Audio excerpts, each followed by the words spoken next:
आप एक स्टेटमेंट बोलते हैं कि ग्रोथ कंपनीज में आप लोग इन्वेस्ट करना चाहते हैं, लेकिन साथ साथ हाई डिविडेंड यील्ड भी होना चाहिए। तो ये तो बहुत कॉन्ट्राडिक्टरी नहीं लगता कि ग्रोथ कंपनीज और हाई डिविडेंड यील्ड ये कैसे साथ में चलेगा? नहीं, नहीं चल सकता है, बिकॉज अगर हाई डिविडेंड यील्ड में ये बोलता हूँ कि जब लास्ट में, फॉर एग्जांपल इसमें थोड़ा एक्सप्लेनेशन है। अगर मैंने ग्रोथ कंपनी लिया जो 40% ग्रोथ कर रही है, 30% ग्रोथ कर रही है for example, and it's growing at 30%, तो कैश फ्लो जो आ रहा है वो सारा यूज हो रहा है केपेक्स के लिए, बिकॉज केपेक्स आप नहीं लगाएंगे तो नया ग्रोथ नहीं आएगा।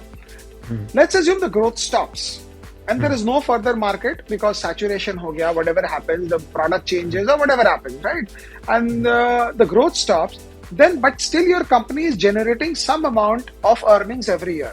So then if that company distributes those earnings back to its shareholders as dividend, then the dividend keeps the stock price from falling.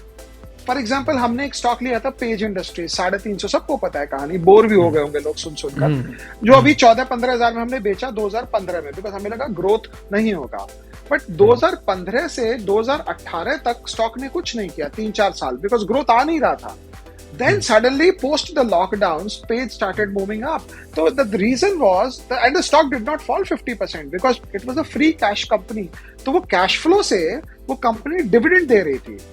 तो अगर डिविडेंड यील्ड का मतलब है फ्री का, अगर कैश फ्लो आ रहा है और डिविडेंड यील्ड आता है, तो आपका stock 50-60%, normally growth companies fall 60% when the growth stops, but if you have a dividend buffer there, तो the company instead of doing that capex, because there is no growth in the future, it would distribute the money back to you as a shareholder. तो वो हिसाब से देखना चाहिए।